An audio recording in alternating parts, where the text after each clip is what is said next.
Good evening, Top fans. It's Bill from Top Fan Rivalry here again with some of my friends. We got Ned, we got Jackson, we got Dave back, and we may have a few Angel fans joining us for a change this time. I know they're few and far between, and that was just left for Mr. Yogi to hear. But, you know, I invited the Angel fans, especially with the topic tonight, and they all just kind of scattered.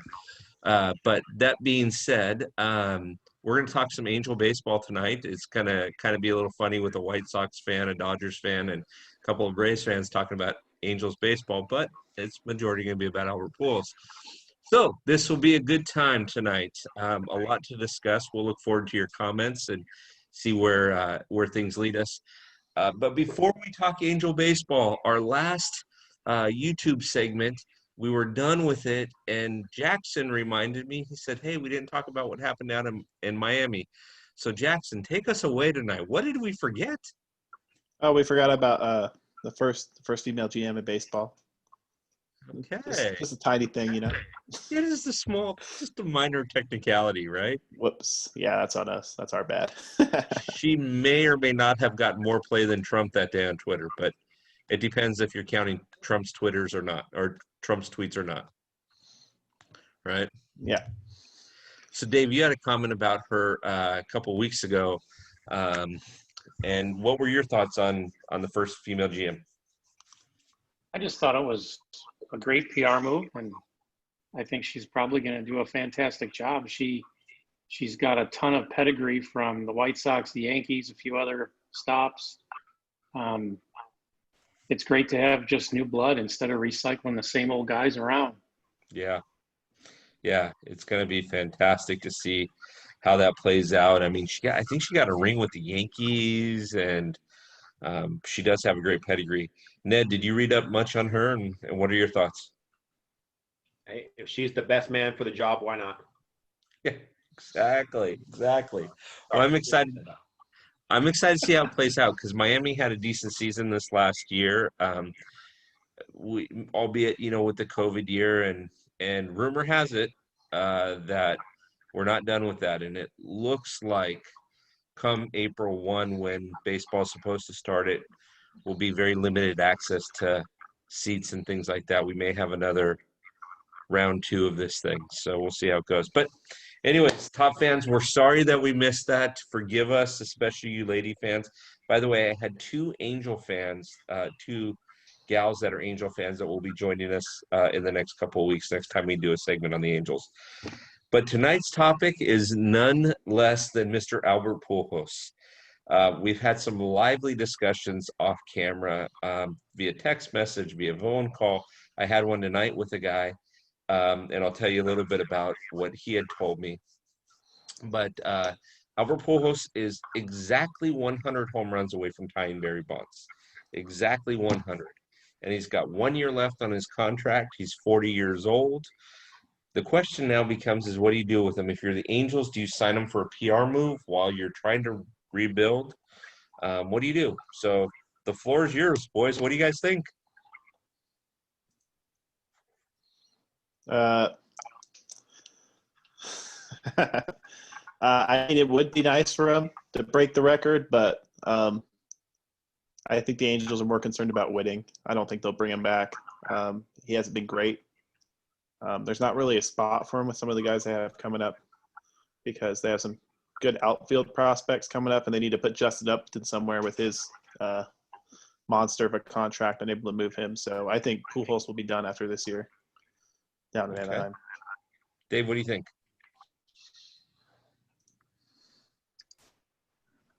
I was just glancing at his stats as you guys were talking, and he had a career low batting average,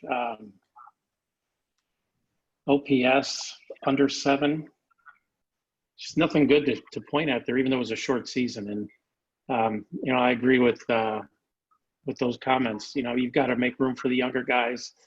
I think it might be a little bit different equation if we were guaranteed to have fans in the stadiums, because maybe you trot them out for some final going away season or something and put some fans in the seats. But I don't know if that can be guaranteed. That's the only way I could justify it. Okay. What do you think, Ned? Well, he is one of the hardest working players in the game, from what I've understood and what I've read. He's probably his worst own critic, right?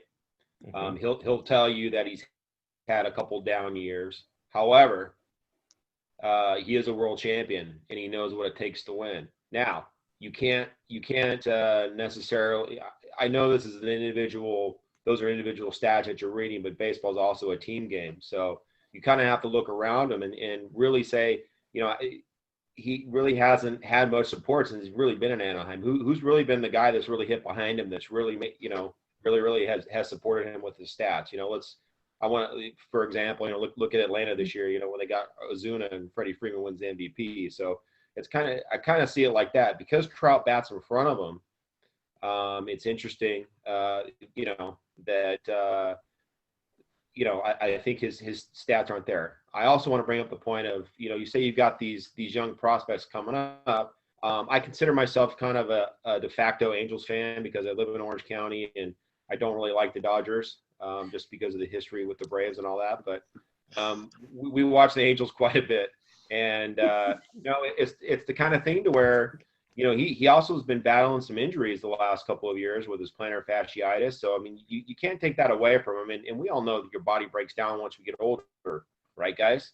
So it's a situation where can he still produce at 40 or 41 better than some of these prospects that are coming up? They touted Joe Adell this past season. I know it was COVID and all this, but what did Joe Adell hit? He hit like a $150 or something like that.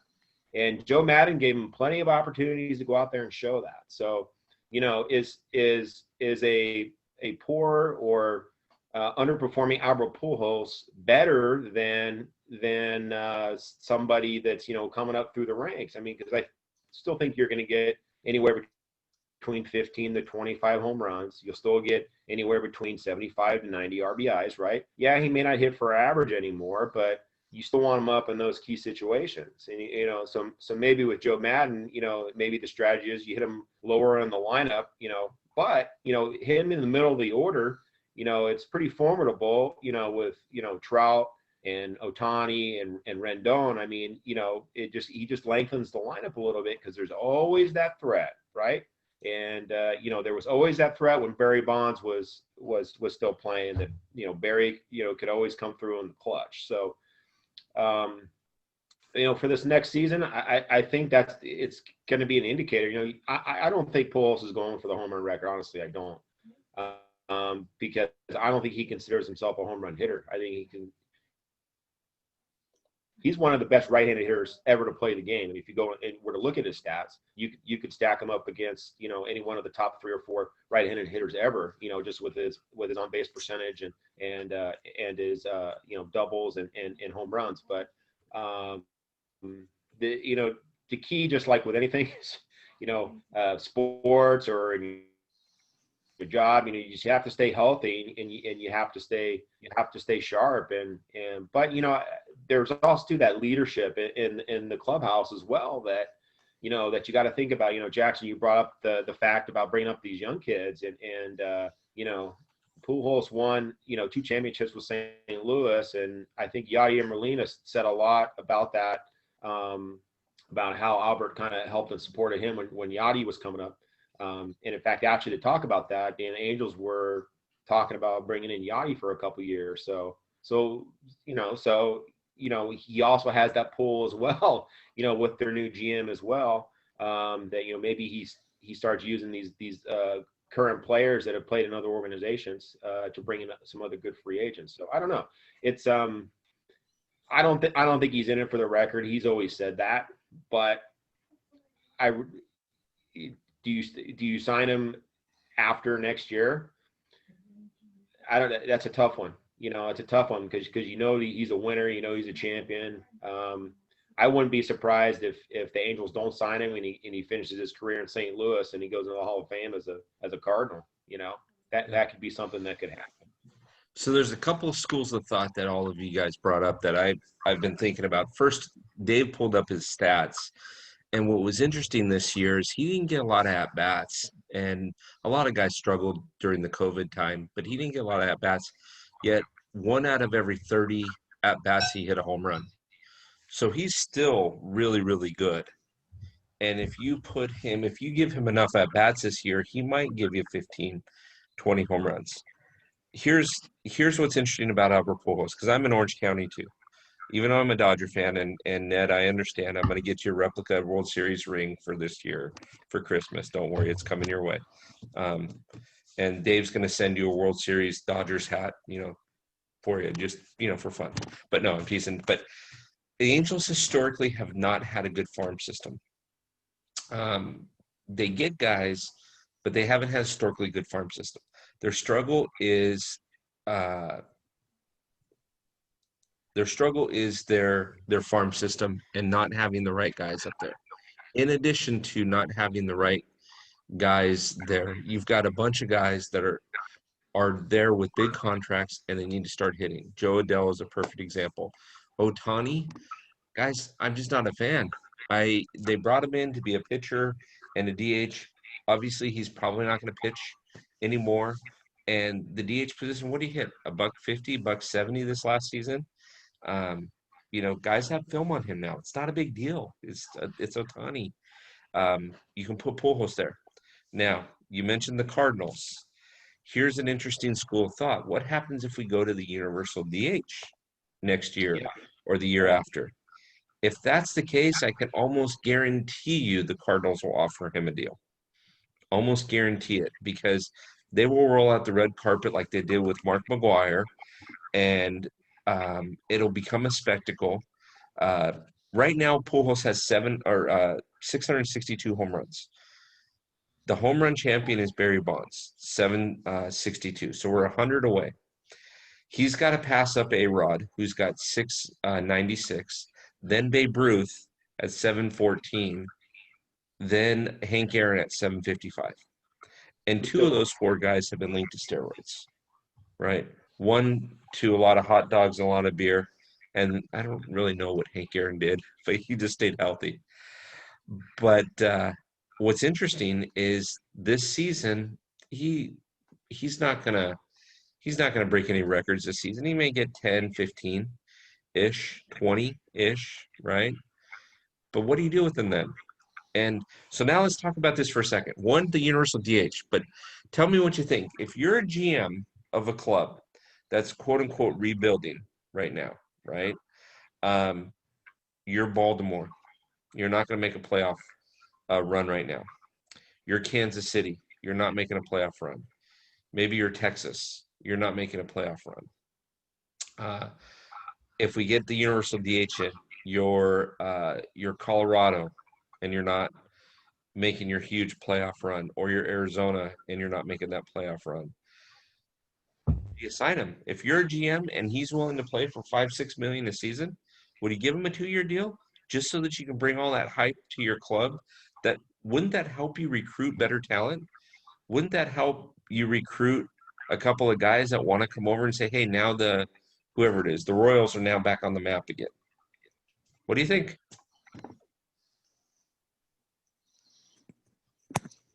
Well, the thing is, it really depends. Like you said, it depends on the organization. It depends on who you have around Albert Pujols. And, I mean, I think rebuilding teams nowadays are tending to stay away from veterans like that just to put butts in the seat. And they rather would favor throwing guys out there that they're trying to, just salvage careers, or trying to pick up guys off Rule 5, off the scrap pile, because everything's advanced analytics, Like I saw there was a trade the other day. I have it pulled up right here. The Reds traded for a pitcher from the Rockies. Mm-hmm. And the example here is that the Reds have this whiz of a pitching coach. You can pull a guy off the scrap pile and make him good, like they did with Lucas Sims, who was terrible with the Braves, but it's been really good with the Reds. So it really depends on the organization whether, you can make Albert Pujols, even if he's half the player he was. I think you can attract some free agent talent. If not, it's just kind of like, oh, there he is, just kind of slowly riding off into the sunset, Come on, fellas. What do you think? I like it. Dave, you're on mute.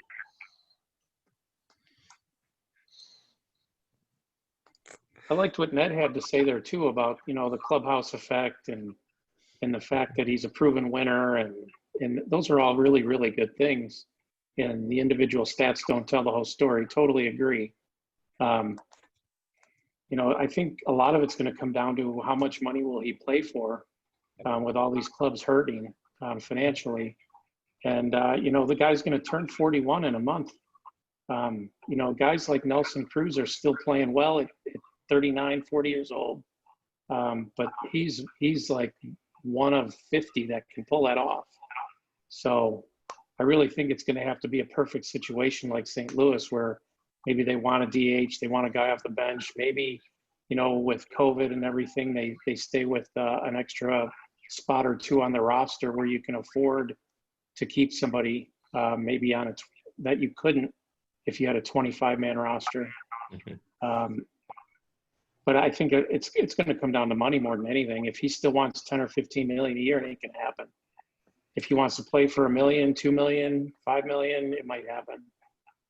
So but he's going to be 41. I don't know how you can argue that he's got a whole lot left in the tank. I know, you can look at the ratio: 6 home runs and 34 152 at bats. Yeah, but I mean, if you look at the trend, he's got one good year in the last 8, really, stat-wise. So it's really hard to argue for a roster spot. yeah. What do you think, Ned? Well, I agree with Dave as far as the money goes, but this could be the bargaining chip for an organization that is struggling to say, hey, we brought in this future Hall of Famer, and let's build around that, and let's try to put some fans in the seats and see what he can do.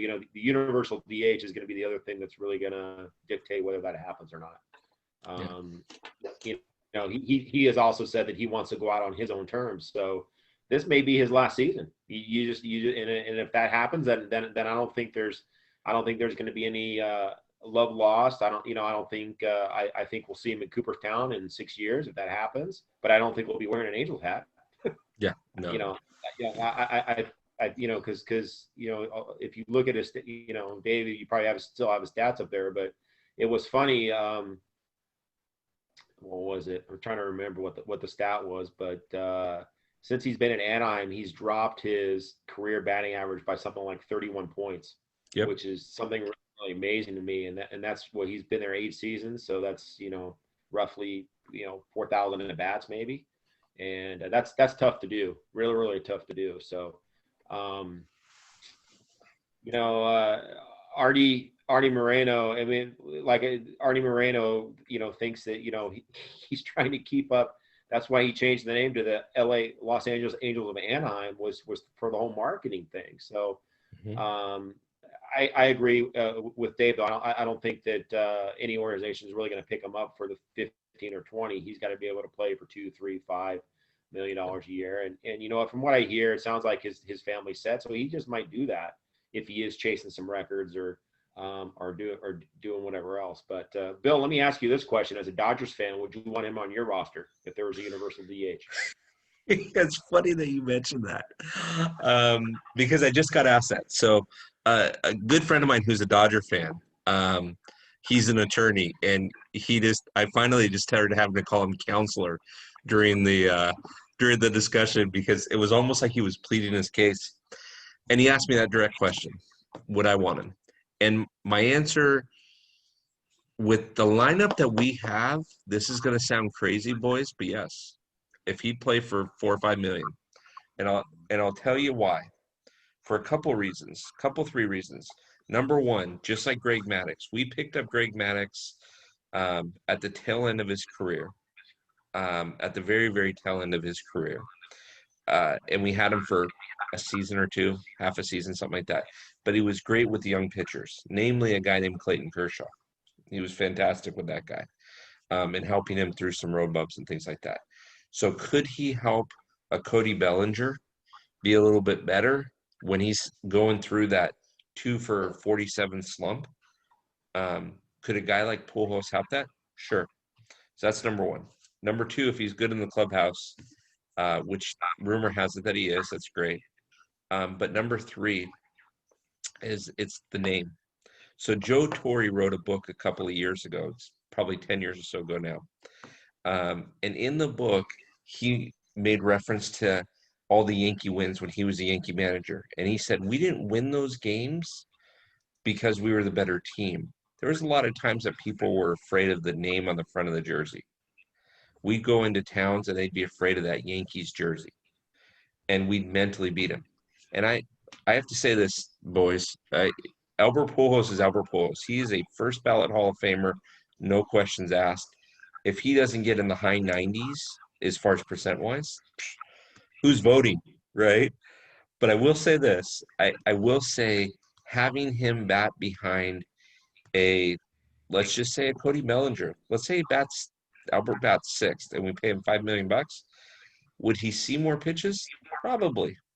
So am I advocating for Albert Pujols as our DH if we had a universal DH? No. But would I take him if he played for $4 or $5 million a year? For those reasons, yeah. Tell me I'm wrong. I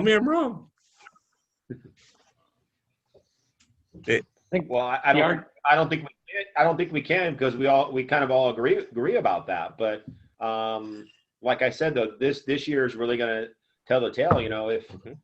If it's another 60-game season, then forget it. Yeah. But if it's 120, 140, 160, and he only hits 8 home runs, only drives in 50 runs, and only hits 220, then he's out. Yeah. Dave, you were going to say something. I was just going to say, if you're a lock to be a playoff team, you probably sign him just for that. So you have him on the bench when you get to playoff time, just for what you said. If you're in a tough situation and need to bring up a bat and you want to intimidate a pitcher a little bit, who better? And if you get anything in the regular season, it's gravy. Yeah. I could make that argument. I mean, the White Sox, right? We should be in the playoffs again next year. Even Jackson's Braves. I mean, you get to a playoff series and you bring that guy off the bench in a tough situation against a young pitcher or something and just intimidate the crap out of him. I could see that.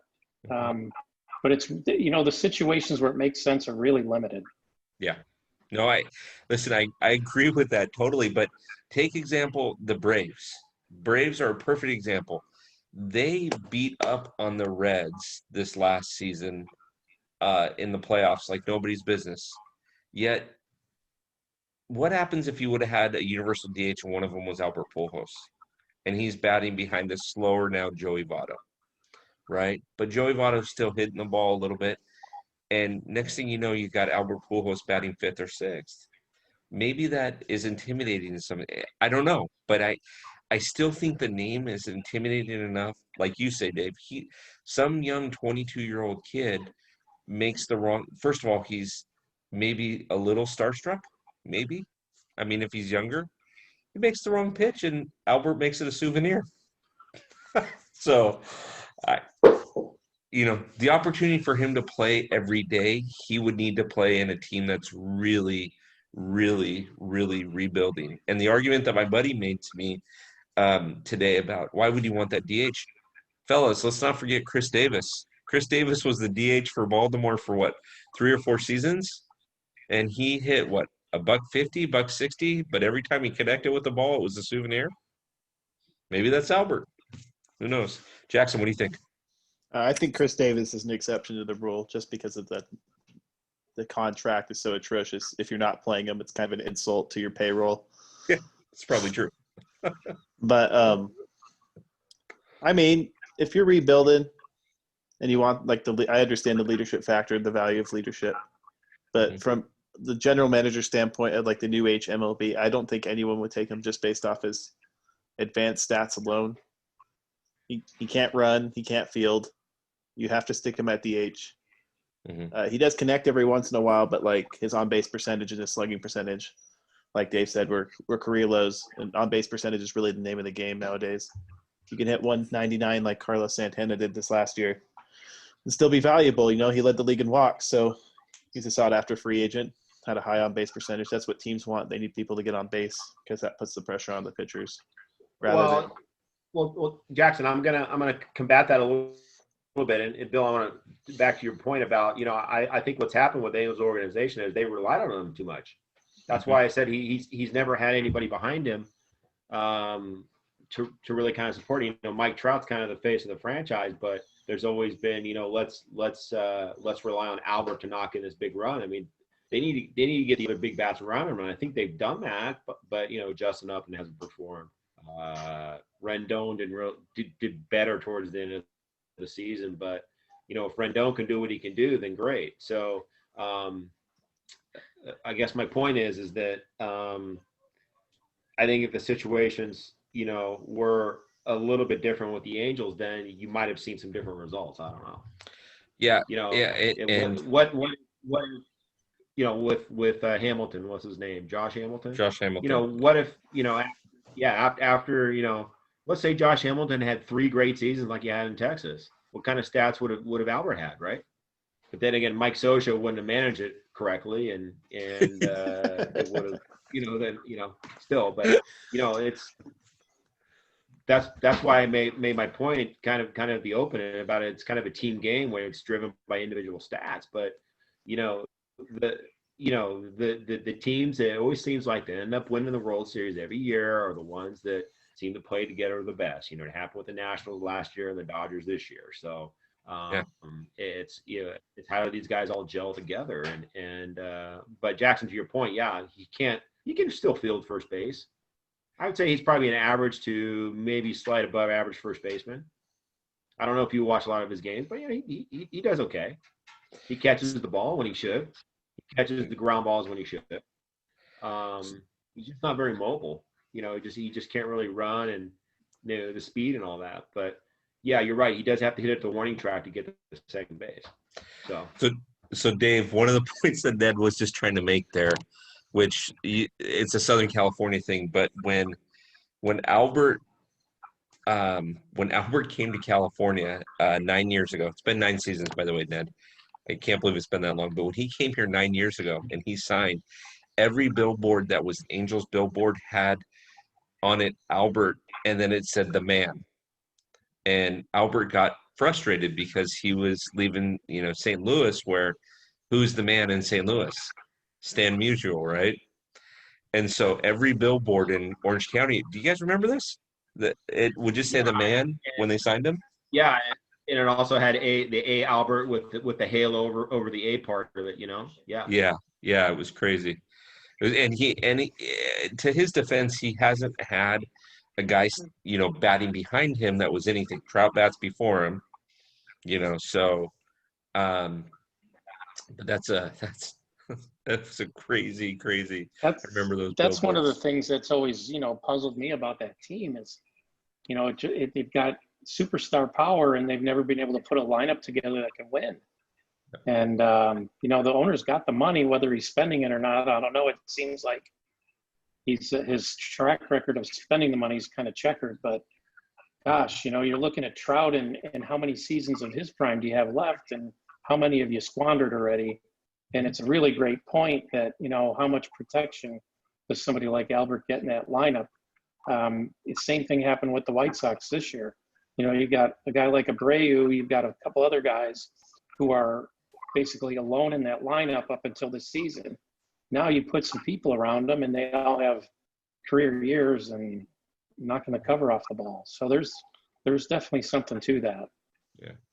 And there's and to everybody's point, I'm going to give a hockey reference here for a second, and Dave, you'll appreciate this, but I had a buddy of mine who used to write was a beat writer for the LA Kings for the Orange County Register. And when they changed the blue line rule, which Dave, help me out, this has got to be 10, 12 years ago now or so. About that? Has it been that long? You mean the 2-line pass? Yeah, 2-line pass. Yeah, it's probably 8 or 10 years already, yeah. Yeah, and so when they changed this rule, my buddy comes out of the locker room and he goes over to where I'm sitting up towards the press box, because let's be honest, that was the cheap seats. And he says, Luke Robitaille's a healthy scratch tonight. Luke Robitaille's a healthy scratch, which it was because he just didn't have the speed to keep up with the game with the two-line pass.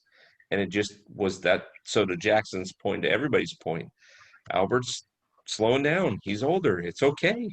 But the game is now about the 100-mile-an-hour pitcher. It's about who can hit the 500-foot home run.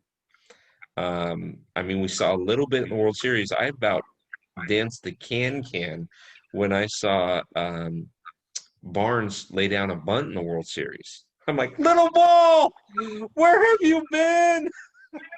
So, you know, I'll let you guys have the final thought, and I'll wrap it up. But it's tough because we're watching the end of some great players, right? Yadier Molina was mentioned tonight, a great catcher, Hall of Famer.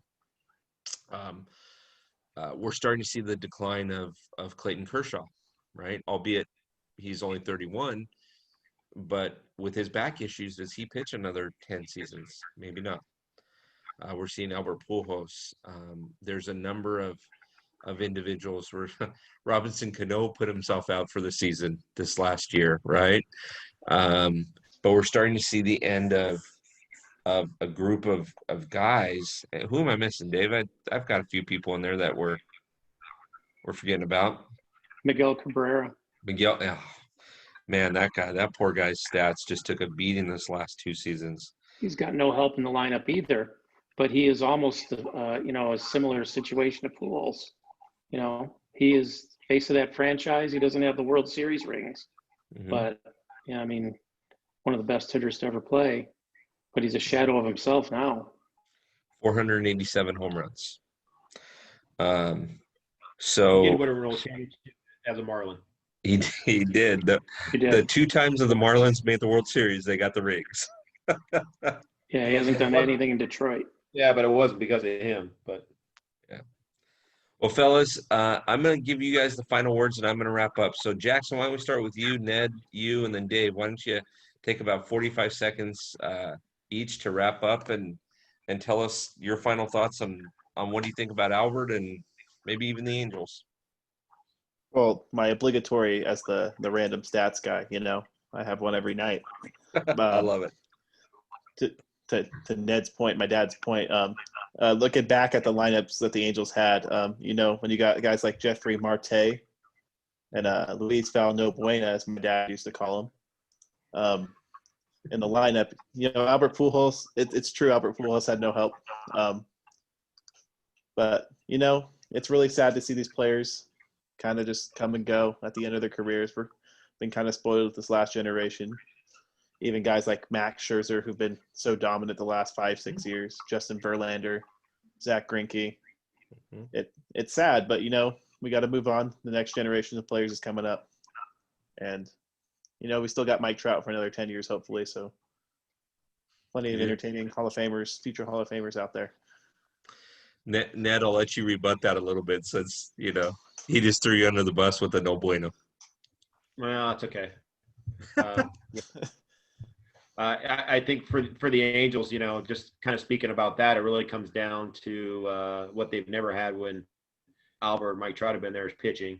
If they would go out and spend their money on pitching, then then I think if the Angels start winning in the playoffs, then you'd stop talking about Albert's stats a little bit. But for him as a declining superstar, I think it's important that at least, like I said before, if he goes out on his own terms, if he decides that this year is his last year, then great, so be it. I think as fans, then I think we'd appreciate that.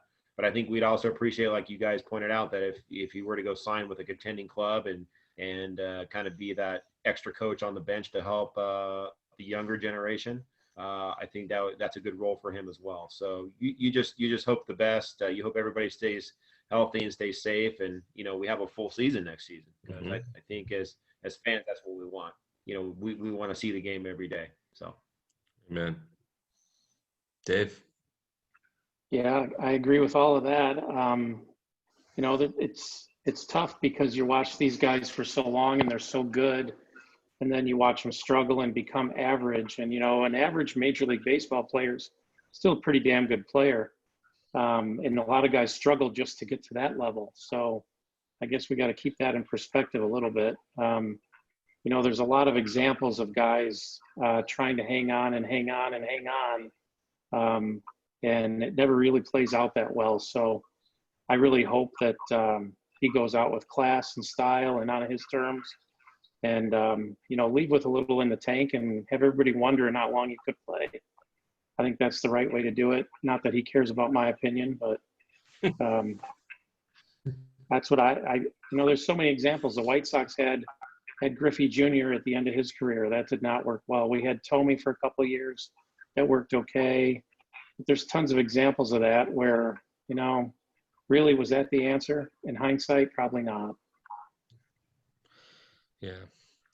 Well, my final 45 seconds are, again, I've never met Albert Pujols. He's not going to ask me my opinion, but if we can get him for as long as we can get him, whether as an Angel or even in the game, and Ned asked me if I take him as a Dodger, and I said yes. 1994 was a strike year, right? And baseball didn't really bounce back to its full capacity. And Ned and Dave, I think you'd probably agree with me on this one, probably didn't bounce back to its full capacity until 98 when McGuire and Sosa had their home run chase to beat Maris's record. We just came off a COVID season. People are struggling. Some people are struggling with finances. Are they going to be able to attend the games and things like that? And seeing something like a guy getting so close to a home run record, playing just a little while longer, just to hit that and kind of spark that enthusiasm again, it may be what baseball needs. I could be wrong, but Ned, Dave, tell me, what do you think? I agree. I would buy that if he was 38. At 41, I don't know how you're going to get another 100 home runs out of him. Yeah. Ask A-Rod. No, geez. Anyways, Top Fans, this has been fantastic. I appreciate my friend Jackson. I appreciate my friend Ned. I appreciate my friend Dave. Yogi was going to join us, but he had some internet issues tonight. Poor guy. His internet went out, and it's been down for about a week, and he keeps calling, and they keep saying it's fixed, and reset this router, and I'm not a tech guy, so I don't know. But he'll be on next week. Please make your comments. Feel free to make your comments and also subscribe.